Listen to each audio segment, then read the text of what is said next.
Doctor محمد اقبال جیسے لوگوں کی فکر اور محنت شامل ہے، اور وہ اتنی بڑی قربانیوں کے بعد آج ہم ایک اپنی مملکت خداداد پاکستان میں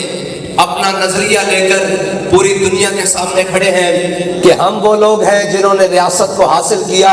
اس نام پر کہ بن کے رہے گا پاکستان اور بٹ کے رہے گا ہندوستان، اور پاکستان کا مطلب کیا؟ بھائی دیکھیں، میں بڑی دور سے سفر کر کے آیا ہوں، آپ سے زیادہ تھکا ہوا ہوں، لیکن کام ہے ان کے ذکر سے یوں ہوا یا یوں، ذوق مانا مگر یہ ظالم دل ان کے رستے میں تو تھکا نہ کرے۔ ہماری منزل بڑی دور ہے اور ہم نے اس منزل تک جانا ہے، دل کو پانا ہے جس کا خواب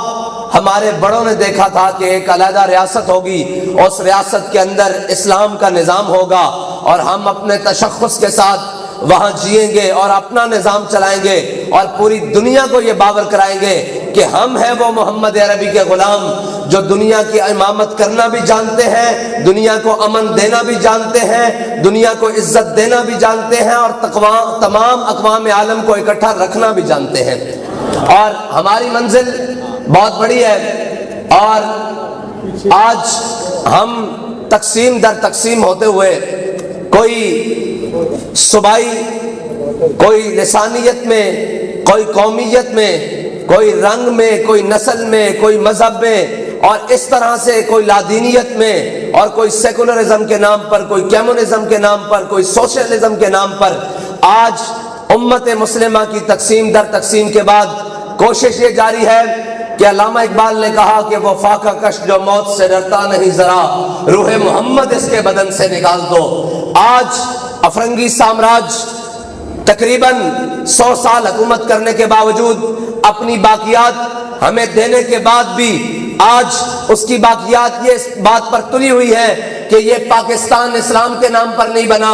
یہ پاکستان تو روٹی اور کپڑا اور مکان کے لیے بنا ہے، یہ پاکستان جناب ایک نعرہ لگایا رات کو اور صبح اٹھ کر پاکستان بن گیا، حالانکہ روٹی اور کپڑا مکان تو ہندوستان میں بھی مسلمانوں کو میسر تھا، اور ان کے گھر بھی تھے، جائیدادیں بھی تھیں، لیکن وہ اپنی جائیدادیں چھوڑ کر ہجرت کر کے لٹے پٹے قافلوں کے لیے لٹے پٹے قافلوں کے ساتھ پاکستان میں اس لیے آئے تھے، مہاجر بن کے اس لیے آئے تھے کہ پاکستان ایک ایسی سرزمین ہوگی جہاں ہمیں ہمارے دین کے مطابق ہمارا نظام ہوگا اور ہم وہاں آزاد زندگی بسر کر سکیں گے۔ سالوں کے اندر، پچھلے 76 سالوں سے زائد عرصہ گزر جانے کے باوجود آج بھی ہمارے اوپر افرنگی سامراج کے وہ غلام مسلط ہیں جنہوں نے پاکستان کی معیشت کو، جنہوں نے پاکستان کی تہذیب کو، جنہوں نے پاکستان کے دین کو، جنہوں نے پاکستان کے آئین کو، جنہوں نے پاکستان کی تہذیب کو، معاشرت کو، تمام کو تباہ کر کے رکھ دیا ہے، اکھیڑ کر رکھ دیا ہے۔ وہ کبھی اس ملک میں جناب جمہوریت کے نام پر مسلط کرتے ہیں قوم کو، پھر ایک صدارتی نظام مسلط کرتے ہیں، پھر کبھی ڈکٹیٹرشپ مسلط کرتے ہیں، اور جب ان سے دل بھر جاتا ہے پھر ایک پلانٹڈ لوگ، باہر بیٹھے ہوئے لوگ جن کا کاروبار بھی باہر ہے،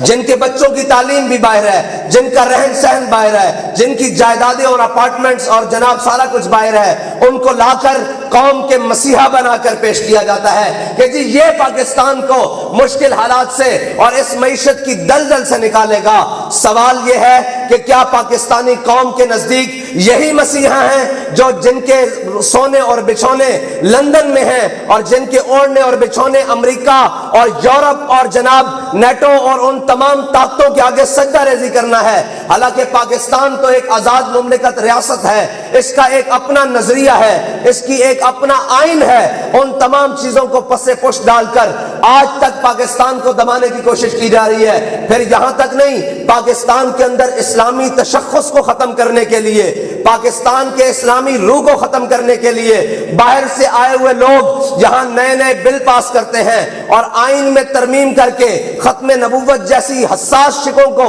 تبدیل کرنے کی کوشش کرتے ہیں، پھر یہاں پر بڑے بڑے گستاخان رسول کو چارٹر طیاروں پر بٹھا کر ملک سے باہر بھیجا جاتا ہے، پھر یہاں جناب قاتل اور جناب قوم کے غاصب اور چور اور لٹیرے وہ دندناتے پھر رہے ہوتے ہیں، اور قوم کے اندر عاشقان رسول کو تختہ دار پر لٹکا دیا جاتا ہے، پھر قوم کی بیٹیوں کا عافیہ صدیقی کی صورت میں امریکہ کے حوالے کر کے سودا کیا جاتا ہے، قوم کی عزت، قوم کی غیرت کو غیروں کے ہاں رکھوا کر اور ڈالر کمائے جاتے ہیں۔ پاکستان ان مقاصد کے لیے تو حاصل نہیں ہوا۔ اس مملکت کے اندر تمام عاشقان رسول کے اوپر اور تمام غلامان مصطفیٰ جو کہ پاکستانی قوم بحیثیت غلامان مصطفیٰ پوری دنیا میں اپنا تشخص رکھتی ہے، ان کی عشق رسول کو مٹانے کے لیے اور ان کے عشق رسول کو قدغن لگانے کے لیے پھر پوری دنیا سے ایسے قوانین لائے جاتے ہیں، اور یہاں پر وہ لوگ پلانٹ کیے جاتے ہیں جو صبح شام بیٹھ کر کہتے ہیں کہ جی ناموس رسالت کا مسئلہ، ہم بھی بڑے عاشق رسول ہیں، ہم بھی بڑے عاشق رسول ہیں، لیکن جب ان کے عشق رسول کا جناب سامنے تصویر شائع ہوتی ہے تو ان کا عشق رسول نہیں ہوتا، بلکہ وہ عشق امریکہ اور عشق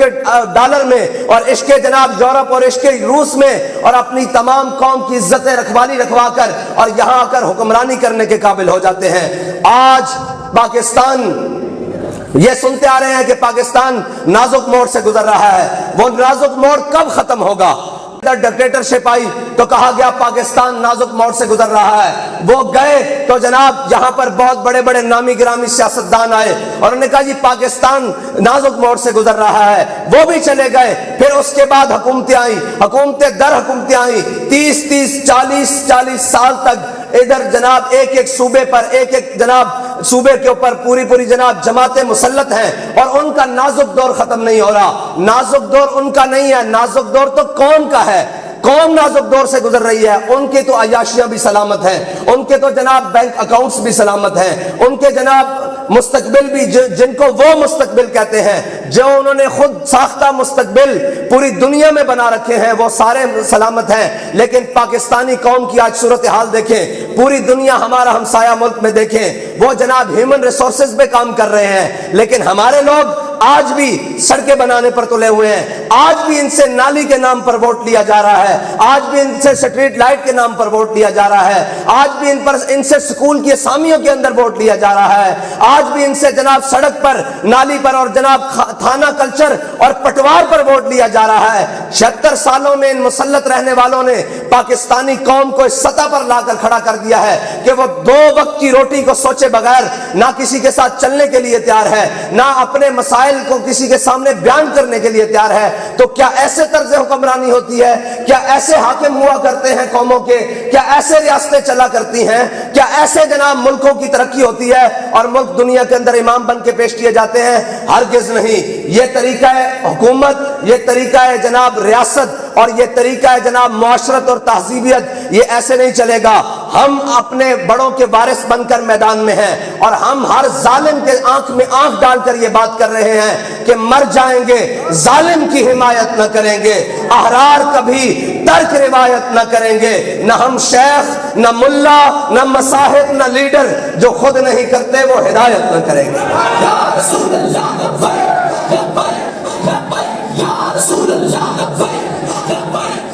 ہماری سیاست کے اصول، ہمیں باہر جا کر کسی سے پوچھنے کی ضرورت نہیں ہے کہ ہماری سیاست کی بنیاد کیا ہوگی اور ہم کس بنیاد پر سیاست کریں گے۔ ہمیں کہیں سے بھی کوئی چیز پلانٹ کرنے کی ضرورت نہیں، ہمیں کوئی لنڈے کی جناب تہذیب لا کر اپنے قوم کو دینے کی ضرورت نہیں ہے۔ ہمارے پاس ہر چیز موجود ہے، افرادی قوت بھی موجود ہے، ہنرمند لوگ بھی موجود ہیں، لیکن صرف بات اتنی ہے کہ ہماری جناب جو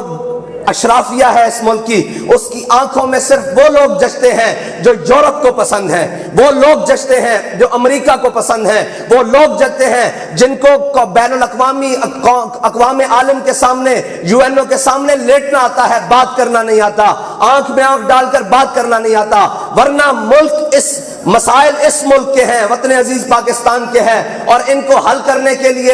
امریکہ کیوں جایا جاتا ہے، ان کو حل کرنے کے لیے جناب رشیا کیوں جایا جاتا ہے، ان کو حل کرنے کے لیے چائنا کیوں جایا جاتا ہے؟ اور پھر کہتے ہیں جی معیشت کا کیا ہوگی. میں نے کہا آپ پہلے یہ جواب دیں کہ 76 سالوں میں پاکستان کی معیشت کیا تھی, آپ نے کہاں پہنچایا. اگر اداروں کی مجموعی صورتحال میں بات کی جائے تو اس وقت پی آئی اے کی تباہی کا ذمہ دار تحریک لبیک پاکستان نہیں ہے. پی آئی اے کے ذمہ دار, تباہی کے ذمہ دار یہ وکلاء نہیں ہیں, یہ تاجران نہیں ہیں, یہ علماء و مشائخ نہیں ہے, یہ عوام نہیں ہے, یہ وہ اشرافیہ ہے جس نے 76 سال سے پاکستان کو لوٹا ہے, یہ ذمہ دار ہے. اگر پاکستان کی ریلوے کی بات کی جائے تو مجھے بتائیں کس وکیل نے